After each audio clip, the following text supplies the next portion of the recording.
Tonight there is a big debate that's trending about bringing back the ballot paper. Now before we get into the details, let's focus on what's really on the screens tonight. Ballot boxes being captured, broken open in broad daylight without any fear.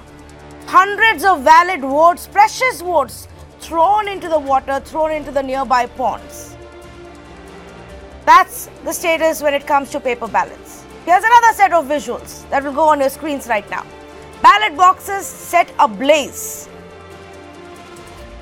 Take a look at your screens. Now, as you watch these visuals, allow me to clarify that these videos aren't from the 90s. These videos aren't even a decade old. There's a date on those videos because they are from 2018, from West Bengal, from the municipal polls that were held just a few months ago. Now, this is what can happen if we go back to paper ballot on a pan-India level. Here's the other aspect. Let's talk about EVMs and what happens if you continue to use the EVMs. Now, I am no expert, so I will not claim with 100% confidence that EVMs are perfect. But if you look at the facts right now that we have with us, so far, nobody has been able to transparently and officially prove it to us that EVMs can be hacked or EVMs can be tampered with. These electronic voting machines that we are using, nobody has been able to convince the Election Commission or to the voters that the EVMs can be tampered with.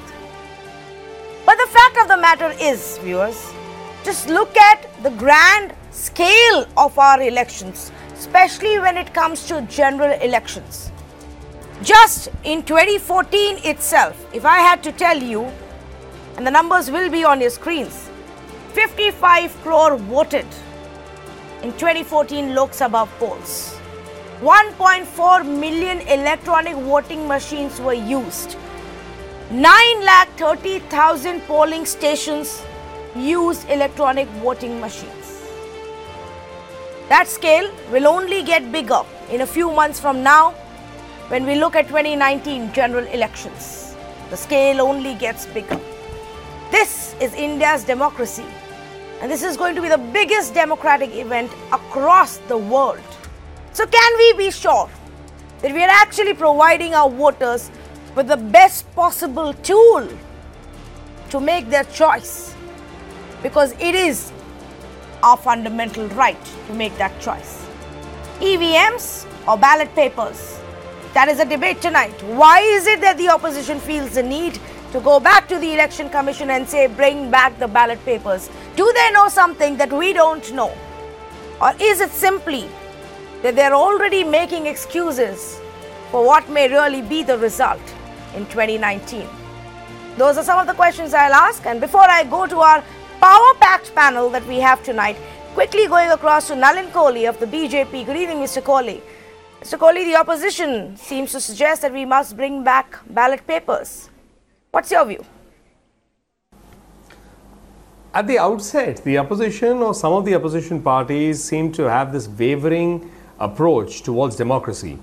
When they lose elections, they tend to say that something is wrong with the EVM machine. And when they win, everything is okay, they go silent. So at the end of the day, I think we need to understand that democracy functions when the voter decides who he or she is going to vote for. So it's really dependent on the finger of the voter in terms of the machine, not the machine generating it. Otherwise, why would the opposition or how could they win elections? Second point, going back to paper ballot, it's a retrograde step. Let's not forget that paper ballots came back back in 1999. Many arguments were taken then in terms of the huge amount of costs involved in paper, the amount about 10,000 tons of paper, which would have gone up with time. The fact that, it was cumbersome. There were challenges with regard to booth rigging. There were stories in journalism month after month when elections would come about how it used to be manipulated by muscle men, etc. All of that led to the improvement adoption of the EVM machine. And the electronic voter machine has been broadly successful. A machine may have a malfunction here or there, but the Election Commission has done a phenomenal job in ensuring that every election has been done in a free and fair manner, in a transparent manner. Now, when the demand thereafter came that perhaps the EVM systems are not as transparent, the talk was, let's improve upon it and add the paper trail, which is the VVPAT. The paper trail is, in a sense, both. You press the button, you record your vote in the machine, and you get a verifiable slip which tells you who you voted for.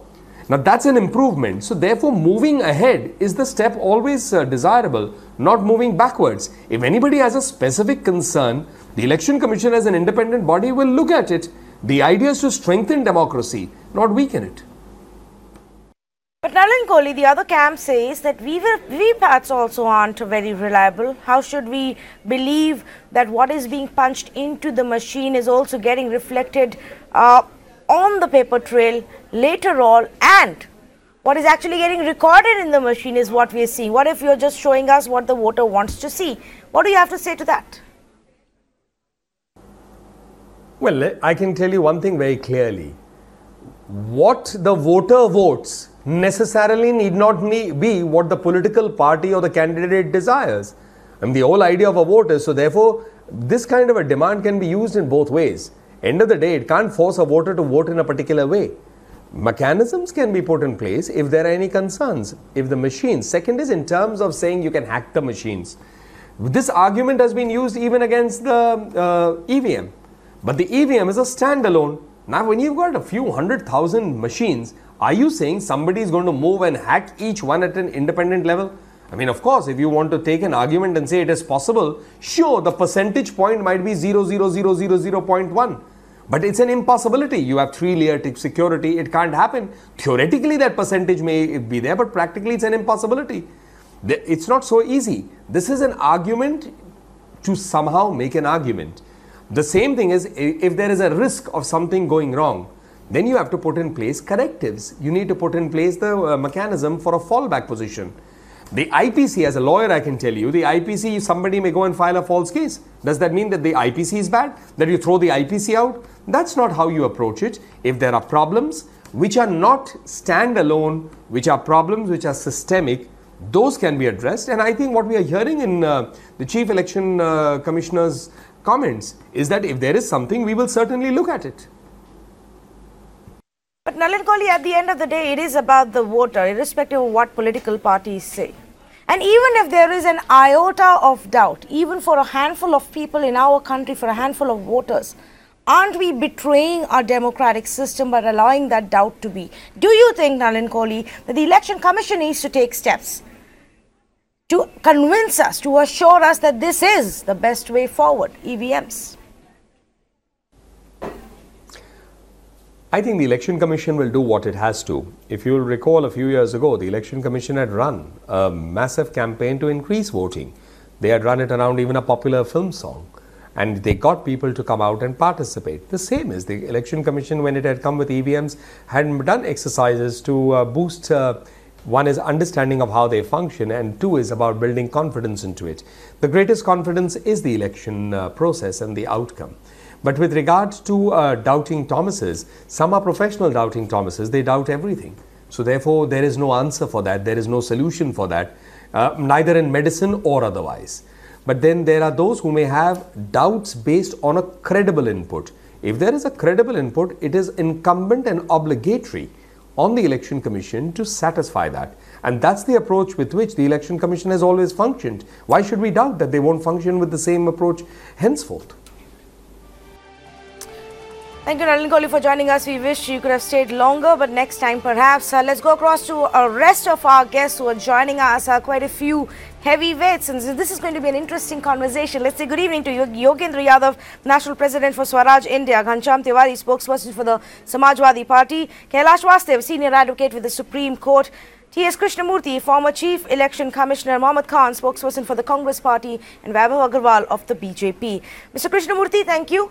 I'm going to come to you first. This debate is back in focus, Mr. Krishnamurthy, because today there was an all-party meeting between the Election Commission and all the political parties, and several of those who are in opposition across India seem to suggest that they want to bring back paper ballots. What is your view? Well, first of all, let me put a caveat. I am I don't have any political leanings. I don't belong to any political party, and I'm giving my views as an administrator. Well, the entire responsibility for introducing electronic voting machines in the 2004 elections for the first time has been taken by me. I did it, and I can tell you, when we conducted this election for the first time throughout the country in 800,000 polling stations, the number of complaints received at that time was hardly 0.01. And even that mainly because they did not know how to operate that machine. And we had examined each one of those machines where there was a suspected fault, and we found there was nothing wrong in the machine, but even then we replaced the machine to give the credibility to the elections. Then the political parties, some of them went up to the Supreme Court. And the present Chief Minister of Punjab and Jayalalitha, the former Chief Minister of Tamil Nadu, both went to the Supreme Court. They could not convince the Supreme Court. Now, the easiest thing is to blame the electronic voting machine when you get defeated. These two persons, when they got elected, they did not talk about the electronic voting machines thereafter. They were convinced that they were genuine, robust, reliable machines. Now, if after some time the political parties, whichever party they belong, if they have a grievance, they have an excuse to blame the machine. The machine doesn't have a mouth, it cannot respond, so the easiest way is to put the blame on it. And I tell you, it's a nation's pride that this machine was discovered in this country by few small, young, intelligent engineers.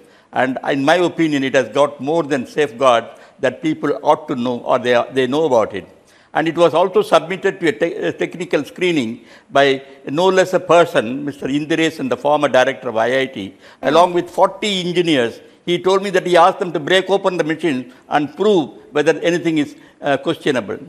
And when the machine some parties were not getting elected, they said we want VVPAT. In my opinion, VVPAT is a waste of money. But in any case, it has been accepted, and Election Commission has been introducing it in gradual phases, and hopefully for 2019 election, they will have the VVPAT. I am sure if after the VVPAT is introduced, they will find another fault because the defeated parties or defeated candidates have no other excuse to give. It is, in my opinion, yes, if they want to improve the machine, well, they are welcome to improve the machine, but don't go back to the ballot paper. And I tell you, they say 18 parties have expressed lack of confidence. Who has to have confidence? The voters should have the confidence, not the political parties. Parties can suggest improvements. They can always challenge and prove if there is any deficiency.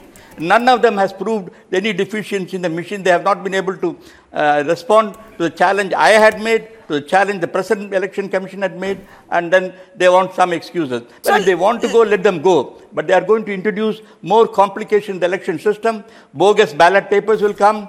There will be invalid votes, and you have to take 2 to 3 months to announce the result. So in my opinion, the reason we had you here, don't go back. Yes, and I completely value that opinion, and the reason we in fact invited you was so that we can allow our viewers to also hear unbiased views. You've been with the Election Commission, you have so much of experience, and we really value your views when it comes to this big debate. But the points that you've raised, let's take some of those points to the political representatives here. And let me start with Mohammad Khan. Mohammad Khan, what's the rationale for demanding paper ballots now in 2018? I'll tell you, Tanvi. First of all, let me preface what I'm about to say with the following. I had the good fortune of being nominated by my party as one of the 2 representatives to attend today. So I was there from the start to the very end of the proceedings. And let me tell you something. The one thing that dawned on me as the Election Commission went around the rooms and as everyone was delivering their presentations, there is a massive trust deficit. I have the highest regard for Mr. Krishnamurthy, but it surprises me and dismays me to no end when he says that it is the people who decide, not the political parties. Sir, with due respect, political parties contest elections. They have a stake in the entire outcome. They certainly deserve to have a say in if they believe that the process is encumbered or not above board. And the overwhelming majority of parties today spoke about this one issue. And you know, Tanvi, the surprising thing, out of the 9 issues that the Election Commission gave us for deliberation, this wasn't even on the list. This was an issue introduced by all parties unilaterally because they felt it needed to be addressed. Some parties spoke only about this issue. Number 2, there is a very real fear, sir. And I'll tell you the Congress's position today that we put before the Election Commission. Mr. Mukul Vasnik led the deliberations and I was also there with him. We said, look, you say VVPAT is a fantastic mechanism to verify.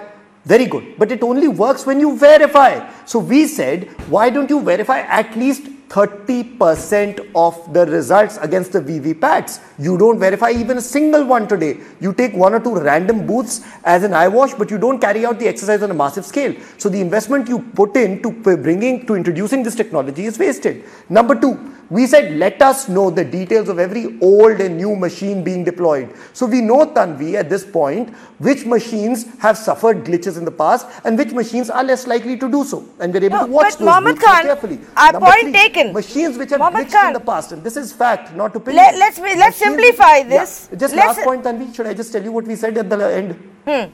Okay.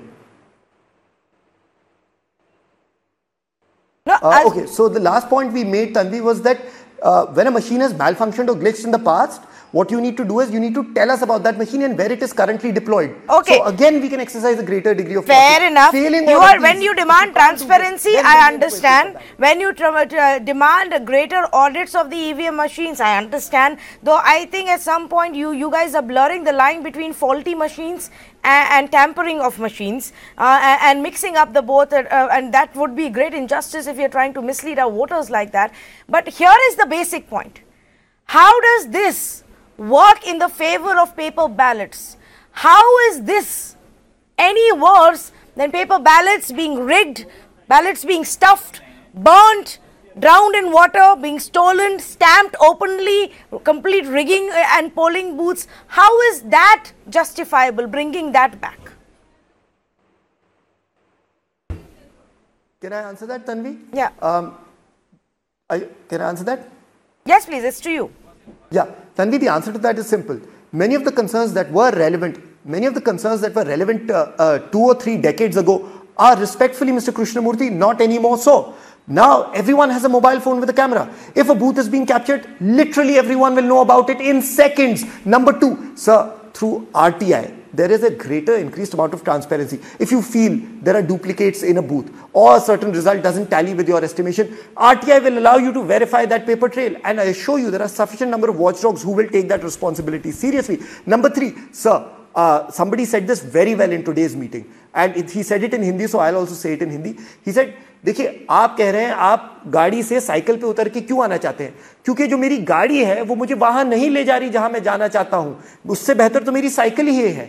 The idea is, just because it's technology, just because it's high tech, doesn't mean that we should automatically vest our faith in it without questioning it. Any technology is I get it. Question it. Please, by all means, question it. Please, by all means, come to the fore and show it to us where the technology is failing us. But if you are not able to do that, does it justify taking us back to the era of paper ballots, of which we already know what the problems were? And I don't buy this argument that used to happen then, it doesn't happen now. We saw, Mohammed Khan, what happened in Bengal in 2018 May. We saw that in municipal polls, civic polls, what kind of... and we saw that the Supreme Court declined to intervene. But exactly my point. So why would you want to go to an era where questions are being raised? But questions were raised. The visuals are running on our screens of what happened to those votes that were cast there. Now, how do we assure the voters that this doesn't happen? Kailash Vasudev, good evening to you. Well, do you buy the argument that no system is perfect. Congress and some of the others are presenting tonight? No system is perfect, but we need to find one that is less likely to be tampered with. Okay, let's take the conversation forward. Kailash Vasudev, please. Look, the machines have come in with changing technology. The first time these machines were used was in 1998. It was used in 3 states, Rajasthan, Madhya Pradesh and Delhi. Between 1998 and today, we're 20 years down the track, 2 decades. We've had 4 national elections and God knows how many state elections. The elections will always throw up different results. In the states also, you have noticed there's been a change in guard. In Bengal, you moved from the CPI to the Trinamool. In the states, you move from Congress to the BJP back and forth. In the center, Congress was there in 2004 to 2009, then 2009 to 2014, a change in guard in 2014. All these elections were held on electronic voting machines. And interestingly, in 2014, when the elections took place in the center, Punjab had a Congress government which came in. Delhi had the double AP. So you see, all these countings were done on electronic machines. All parties succeeded. Where they succeeded, they didn't say the machines were bad. Where they failed, they said the machines had failed. Technology cannot be put away. The paper trail is available to you in the VVPAT. If it is available to you, use those machines, find out the faults. But don't go around shouting from rooftops that the electronic voting machines haven't worked. They've worked everywhere. Haven't you won elections and lost elections? Isn't that a part of the democratic process? Isn't that the right of the citizen to elect a party of his choice, whether in the center or in the state where he resides? Isn't the old song is, the winner takes it all. Once the winner takes it all, the loser always cries. And this is the sad part of our system. Take an election in good stride. Someone has to win, someone has to lose. When you lose, you come back the next time, perform better. But don't blame a system which has been put in place successfully for the purposes of 100 crore people voting. It is not a small exercise. The paper trail doesn't take you any place. I still remember we used to do cases in the Supreme Court, recounting, polling booths were raided, bogus votes were cast. All this has stopped. You cannot turn around today and say that the EVMs have failed us. They have not failed us. They have supported the democratic process. Political considerations cannot defeat technology. Technology will stay. Political considerations have to change. Well, to the point that you made, Kailash Vaste, 2017 Pune civic polls, opposition claimed that there was widespread tampering. They carried a funeral of the EVMs. 2017 Punjab Assembly polls, after their pathetic bad performance, the Aam Aadmi Party came out to claim that BJP tampered EVMs. In 2017 Uttar Pradesh Assembly polls, after losing to BJP, BSP and SP both came out to allege that there was tampering. In Karnataka in 2018, when Congress there was no proof beaten by the BJP. Yes, there wasn't. When Congress was beaten by the BJP, they came out to say, no, I'm adding to the point that you made, and I completely agree with you. In all of these cases, the parties who lost came out to cry conspiracy. Ghanshyam Tiwari, that is the only trend. That's right. And you can count it from 2008-9 when it was the BJP that was crying foul. May I just come in for a minute? Yes, Mr. I just want to come in for a minute.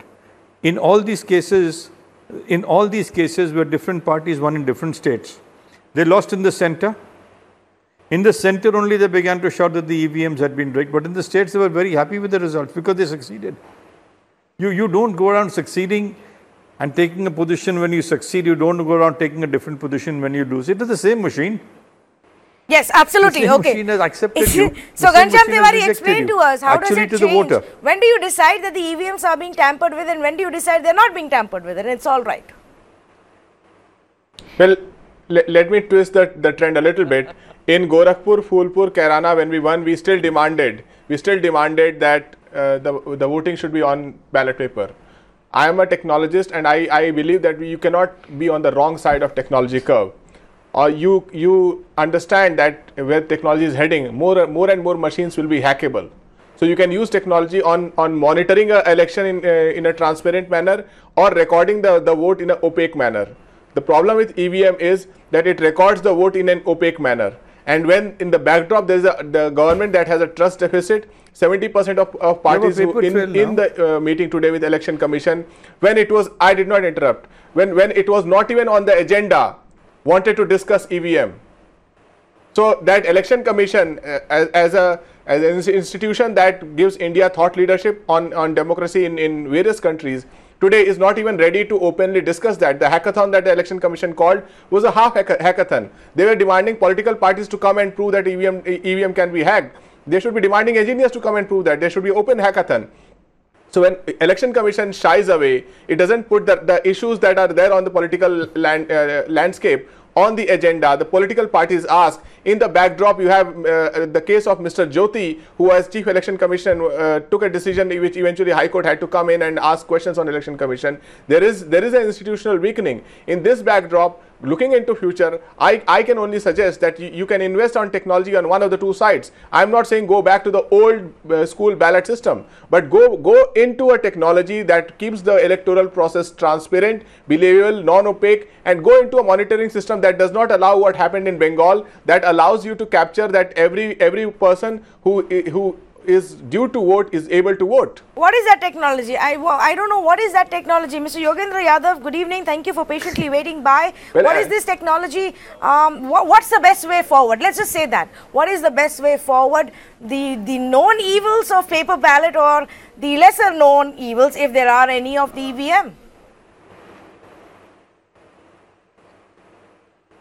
Tanvi, I heard everyone carefully. In fact, I agree with Nalin Kohli and what Mr. Krishnamurthy has said, that usually it's the loser who cries, usually for no good reasons. Let us also register the fact that the first big party to cry, the first big party to actually complain about EVM was the BJP itself. People forget that. Look, I understand the problem of 2004. They have a real problem, and that real genuine grievance needs to be addressed.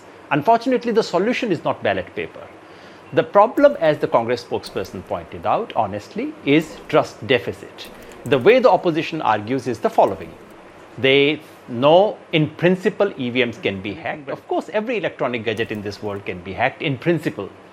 And then they say, okay, Mr. Amit Shah and Mr. Modi can do anything to win election, which is also true.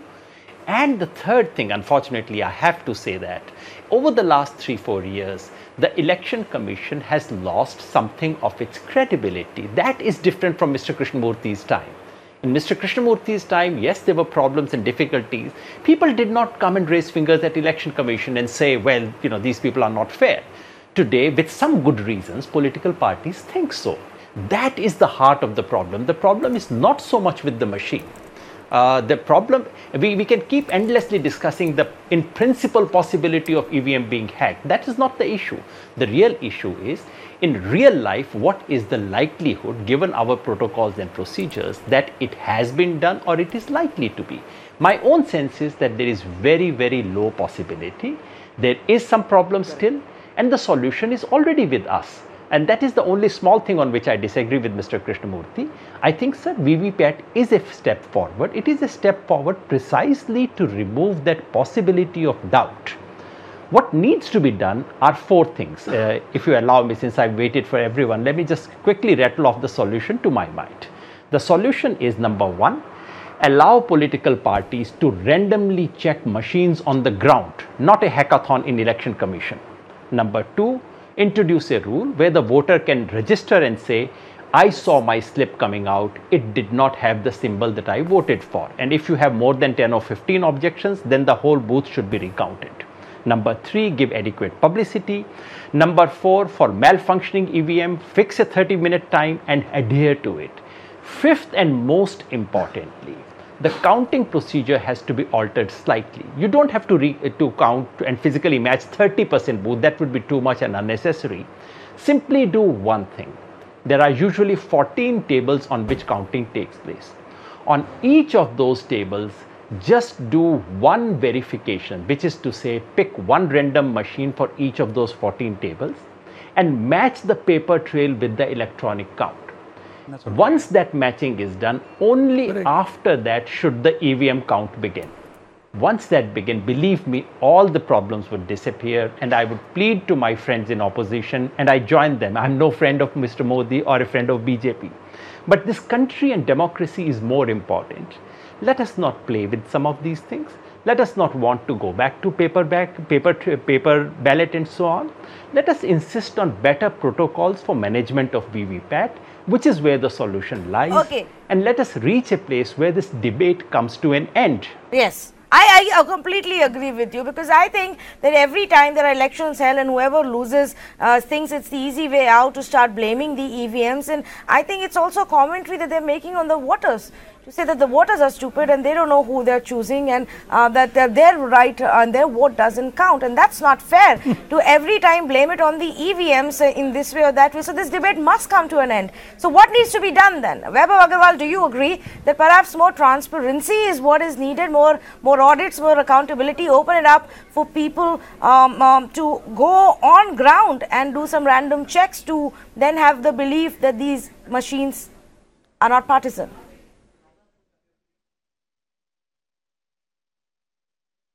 Very well, good evening, Tanvi. I've heard a lot on the panelists, and I just take on I would not argue with Mohammed Khan on his points. He's always very valid with his points, and he has his reasons. But I would like to, just before I even make my opening comments, I'd like to tell Yogendra Bhai that from an activist to becoming a politician, there's a very long journey. So he shouldn't be making such tall statements about Narendra Bhai and Amit Bhai trying to do whatever it takes to win the elections. He has no idea what it takes to fight elections and run elections. So go get some experience first and then come back to a debate like this and make such tall statements. That's point number one. Now, point number two, Ghanshyam Tiwari said as a technologist, as a technologist, he says web-enabled machines are doing leaps and bounds. Yes, I agree. But no, I would request Vaibhav Agarwal to not make personal comments for anybody. Yes, let's just stick to the topic. Yes, Mr. Agarwal, please go ahead and stick to the topic. It is about my party and my party's president and my prime minister. I would defend them. There is no two doubts about it. So that's point number one. I am within my rights to do that. Now I need to set the record straight, and I did that. Now Ghanshyam Tiwari says he's a technologist. Yeah, my learned friend needs to understand. I don't think you are within your rights to attack someone personally. Is a standalone unit, and 1 minute, Mr. Yadav, don't be in a rush to attack. Let the basis of the debate be the topic. So each EVM is a standalone machine. They are not connected to any radio. They don't have a radio equipment inside, as per my knowledge, and their standalone units have nothing to do with web. So can't just be simply, you just can't go around saying, okay, you are an expert, you're a technologist, okay, but then every technology has a different classification. So, you can have your political views on it, but don't get technical about it. Let that be for technical people. Now, coming back to the politics of this EVM versus paper ballot, let us see.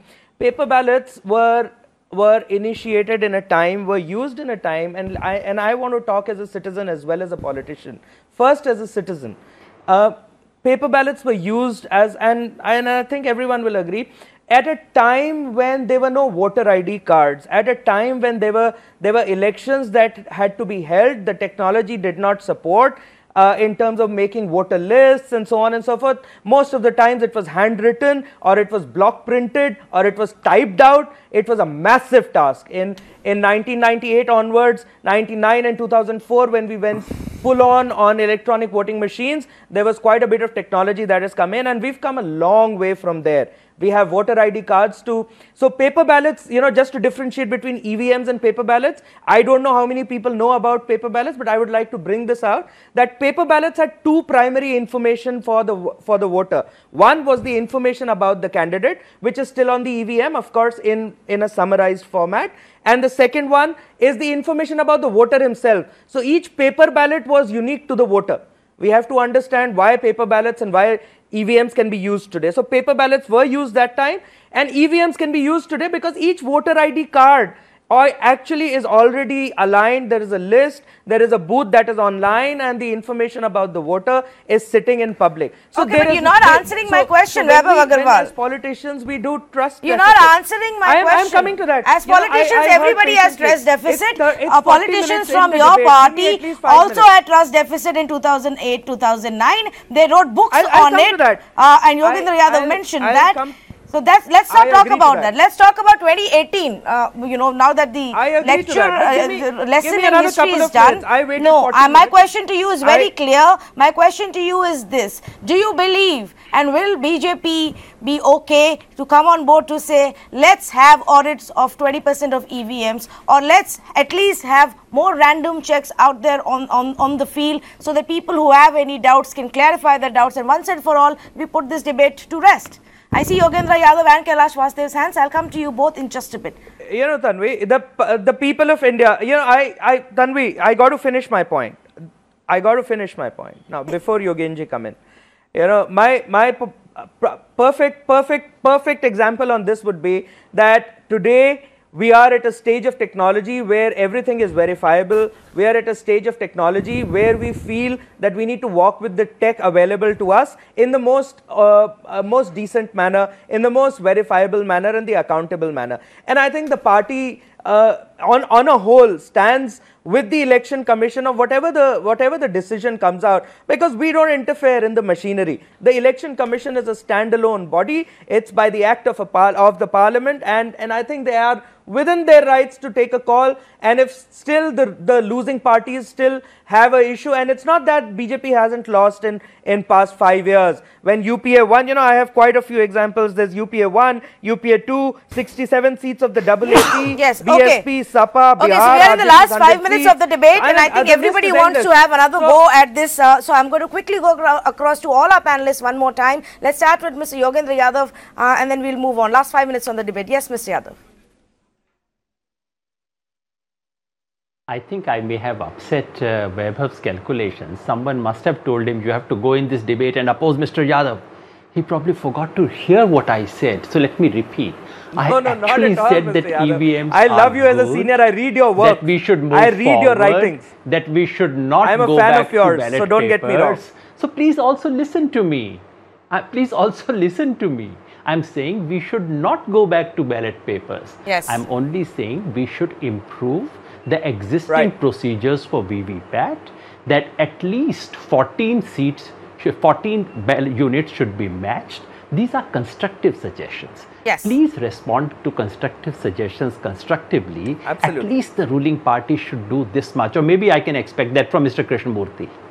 Okay, Mohammad Khan, your response to what BJP is right now saying, and also to a certain extent what Yogendra Yadav and Kailash Vasudev have said, there is no point in going back. Let's come up with constructive suggestions. In your list today, there was one about bringing back paper ballots, and the rest of them were about improving the EVMs. I fail to understand why paper ballots are being pushed by our party and some of your other colleagues. Well, first of all, to Kailash sir. Kailash sir, I quoted this on Mirror Now about a week ago, and I think it's apt here. Eternal vigilance is the price we pay for liberty. Surely it is not your argument, and it cannot be that we do not stop working on the systems that we use to run our government and elect our government. If democracy is something that we all cherish, I'm certain everyone on this panel does, then it is incumbent upon us to make sure that there are no loopholes. Assume for the sake of argument, and I'll conclude with this, assume for the sake of argument that we are right, just 1% we are right. In that case, would not all of this entire exercise have been worth it? And if we are wrong, so what? At least we examined the issue. That is all we asked the EC to do. Right now, as Ghanshyam Bhai said, there is a certain opacity that prevents us from peering across the curtain. We don't know how the machines work. They refuse to compare it with the VVPAT results. And that's very important, Kailash sir. If they were comparing it with the VVPAT results, you could actually stand here and say that the technology is foolproof. They don't. Every single time that we have caught the machines malfunctioning, it has been through the VVPAT. Now tell me, sir, are we not right to be worried? Okay, Mr. Kailash Vasudev. It is not an example that has taken place in 1 or 2 places. It is an example that has happened in 7 or 8 different states. At one point of time, you only had the simple EVMs. Yeah. There the questions were doubted. But now you have machines where you have a paper trail. The paper trails are audited. If the paper trail is audited, where is there the question of there being any bungling or any bogus voting or anything of that sort, or a machine being tampered with? You've just heard the debate in which they said that these machines are standalone. They are platforms for you to cast votes. No, I'm just answering your point. There is no system by which these machines are linked to any other electronic system. They are standalone machines. Each machine takes up to, I think, 3,800 or 4,000 votes. You've got millions of these machines which go into an election where there are 60 crore voters. How can you possibly turn around and say that if there's a malfunction in 1 or 2 or 3 machines, the entire election is rigged? Yes, it used to happen in the old days with paper votes, where boxes after boxes after boxes were sort of pre-polled and put into the tins. That is a different situation. You can't do it in the system here. You're also admitting it. There may be an error in some machines. It's not that the whole election can get rigged because of EVMs. It is not possible, sir. Okay, that is You're the all other point. Ghanshyam Tiwari, since you coming to us in court. I'll take that point and quickly go across to Ghanshyam Tiwari. Since you mentioned that you have a bit of a tech background, Ghanshyam Tiwari, 1 of you or 10 machines can be rigged. Can you rig entire election? Well, my point is there was a time everyone would drink water. Everyone here on the panel as a kid would have drunk water from a simple tap. And then the seed of distrust came that not everybody got an upset RO stomach. water or mineral water.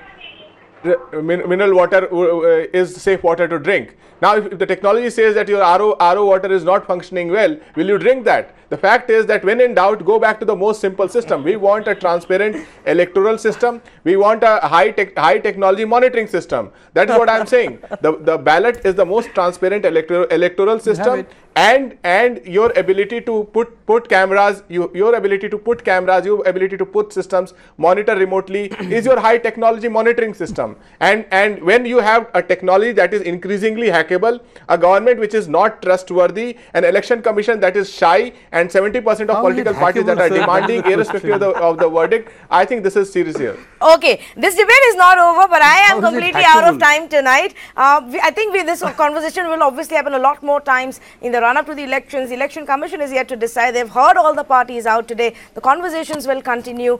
We also asked the voters, we asked the citizens, we opened up this poll on Twitter earlier in the evening. We've got roughly about 7,500 votes of those.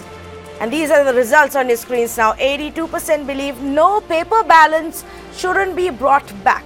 Writing after the conversation tonight, some of them may want to know a lot more about the transparency when it comes to electronic voting machines. What is the kind of audits and checks that are done and how really foolproof are they? And on that, we will bring to you a lot more voters. For tonight, we wrap it up on the point that there is absolutely no merit to the argument. You go back to the time where polls were rigged, ballot boxes were stolen, stamped in a malpractice fashion, burnt or thrown in the river. All of those are not an option in 2018 when the technology is on our side. Yes, can the technology be improved? Can the faulty machines be kicked out? Can that error margin be reduced? That remains to be the big question, and on that we will continue to have this conversation. Thank you so much to all our esteemed panelists for joining us tonight.